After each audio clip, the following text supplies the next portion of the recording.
Assalamualaikum warahmatullahi wabarakatuh. Apa kabar semuanya? Semoga keadaan kalian saat ini baik-baik saja ya. Selamat berjumpa kembali di pelajaran seni budaya semester ganjil kelas 11 bab 7 bereksperimen dalam seni rupa. Bersama saya Evi Sukaisi SH. Jangan lupa untuk yang belum subscribe, segera subscribe YouTube Catatan Inspirasi Evi mulai dari sekarang.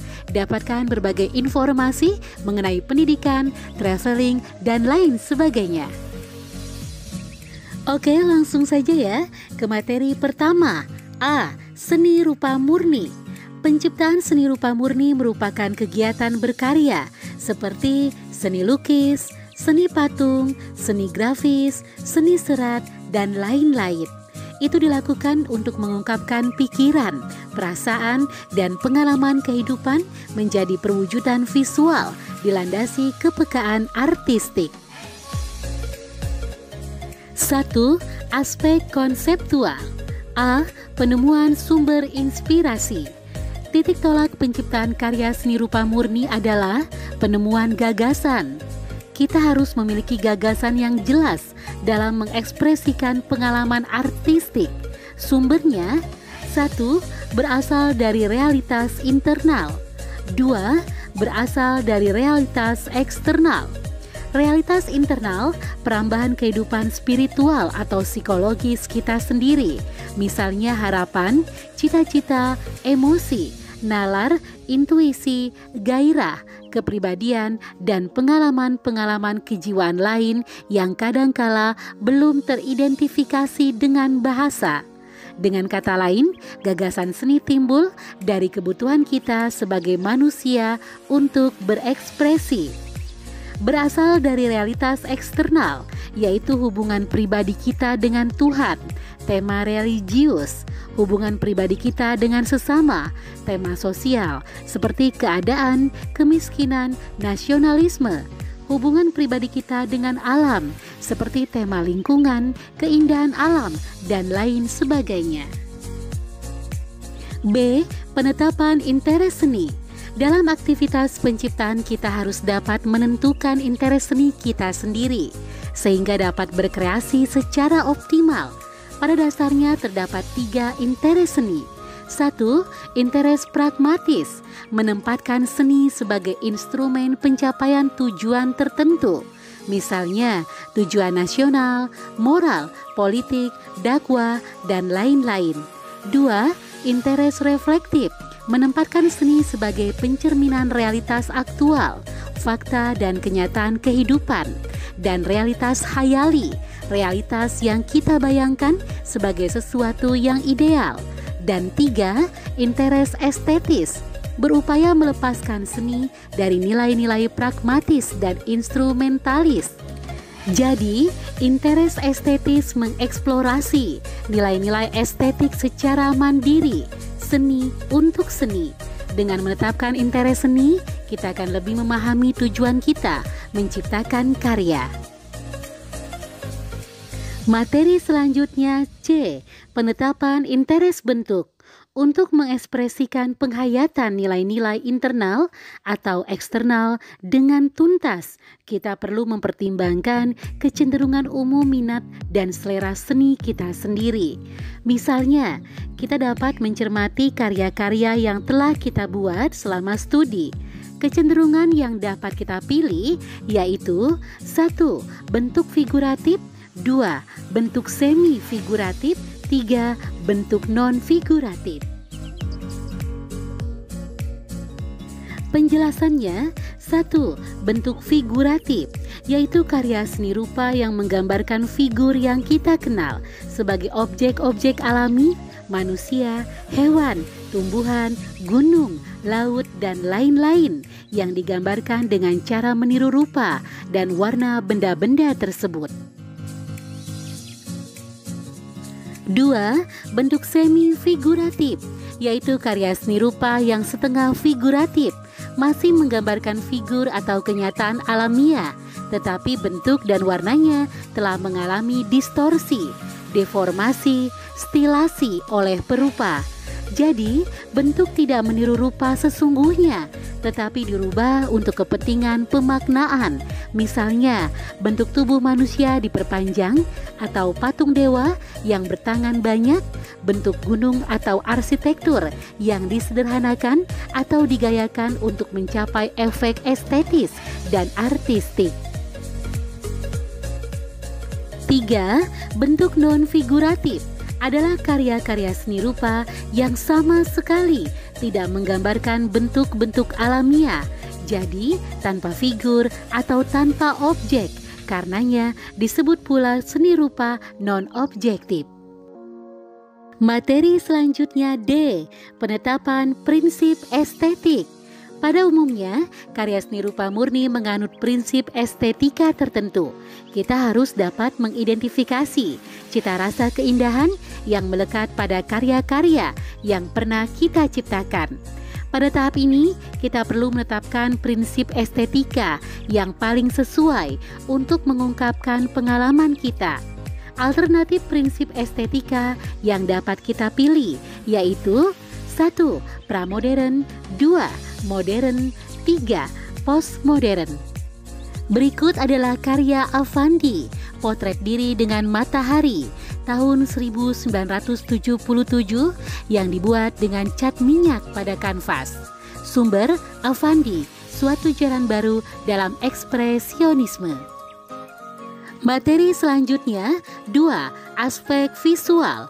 A. Struktur visual. Mewujudkan aspek konseptual menjadi karya visual perlu ditegaskan lebih spesifik dalam subjek matter, masalah pokok atau tema seni yang akan diciptakan. B. Komposisi. Hasil seleksi unsur-unsur rupa dikelola, ditata dengan prinsip-prinsip tertentu, baik terhadap setiap unsur secara tersendiri maupun dalam hubungannya dengan bentuk atau warna. C. Gaya pribadi. Sering disebut gaya perseorangan, ciri khas kepribadian sebagai faktor bawaan yang menandai sifat unik karya yang diciptakan seorang perupa. Materi selanjutnya 3. Aspek operasional.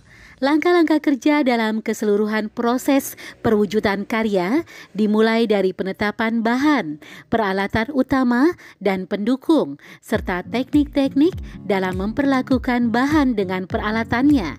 Seluruh proses dikelompokkan ke dalam 3 tahap. A. Tahap persiapan. B. Tahap pelaksanaan. C. Tahap akhir. Materi selanjutnya B. Pengertian seni lukis. 1. Ruang lingkup seni lukis. Herbert Reed mengatakan seni lukis adalah penggunaan garis, warna, tekstur, ruang, dan bentuk pada suatu permukaan yang bertujuan untuk menciptakan berbagai image. Image-image tersebut bisa merupakan pengekspresian ide-ide, emosi, dan pengalaman-pengalaman yang dibentuk sedemikian rupa sehingga mencapai harmoni. Seni lukis yang lebih populer di tengah masyarakat dan diajarkan di lembaga pendidikan kesenian pada dasarnya adalah easel painting. Seperti lukisan berikut ini, lukisan harimau dan lukisan Basuki Abdullah yang merupakan contoh easel painting yang melukiskan 2 ekor harimau dan juga potret diri pelukis Basuki Abdullah. Jenis lukisan ini berukuran lebih kecil dari lukisan dinding atau mural. Seni lukis ini lebih fleksibel karena para pelukis dapat membawa easel yang praktis ke berbagai lokasi untuk melukis di alam bebas. Dapat pula digunakan untuk berkarya di studio seni lukis. Materi selanjutnya 2. Unsur visual. A. Garis. B. Warna. C. Sifat warna. D. Notasi warna. E. Warna-warna antara. F. Warna hangat dan warna sejuk. G. Warna kromatik dan akromatik. H. Warna objek dan warna pigmen. Gambar berikut merupakan lingkaran warna, memperlihatkan warna primer merah, kuning, biru, warna sekunder hijau, orange, dan ungu. Warna tertier hijau tua, hijau muda, orange kekuningan, ungu tua, dan ungu muda.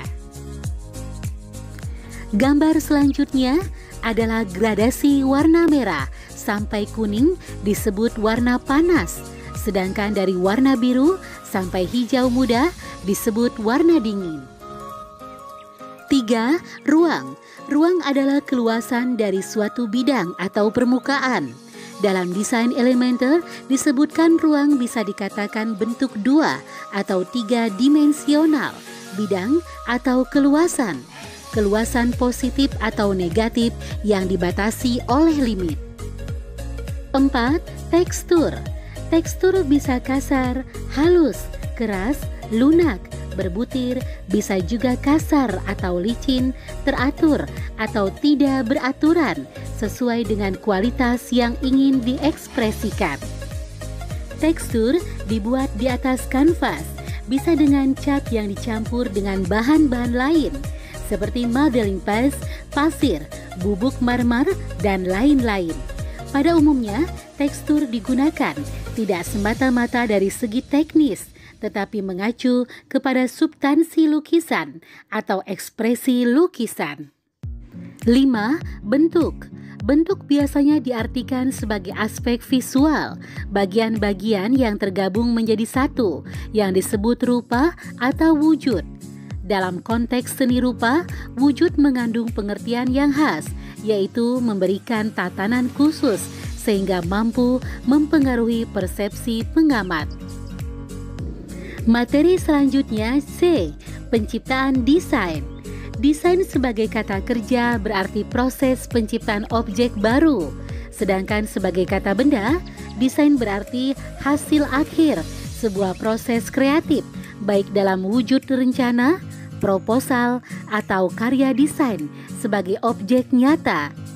Sebagai aktivitas reka letak atau perancangan, desain dikerjakan untuk memenuhi kebutuhan masyarakat akan benda-benda fungsional yang estetis.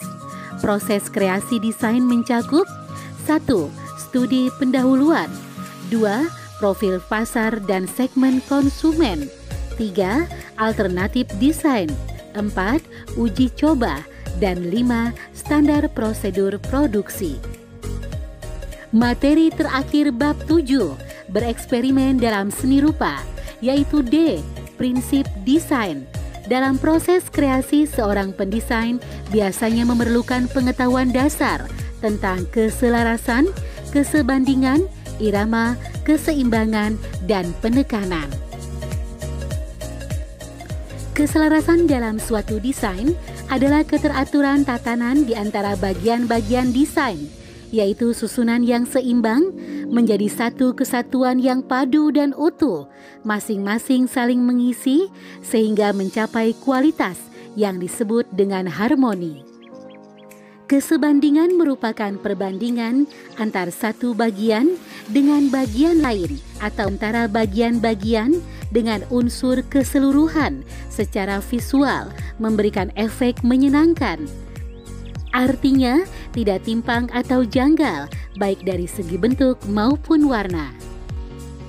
Irama dalam pengertian visual dapat dirasakan karena ada faktor pengulangan di atas bidang atau dalam ruang yang menyebabkan timbulnya efek optik seperti gerakan, getaran, atau perpindahan dari unsur yang satu ke unsur yang lain.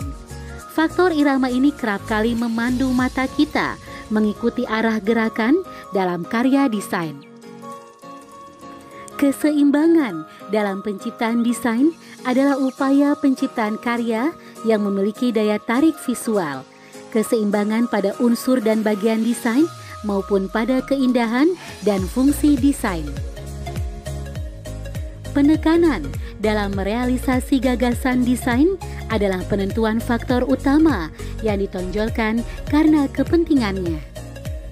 Selesai sudah materi seni budaya kelas 11 bab 7, bereksperimen dalam seni rupa. Terima kasih untuk perhatiannya. Semoga apa yang sudah disampaikan bermanfaat. Wassalamualaikum warahmatullahi wabarakatuh.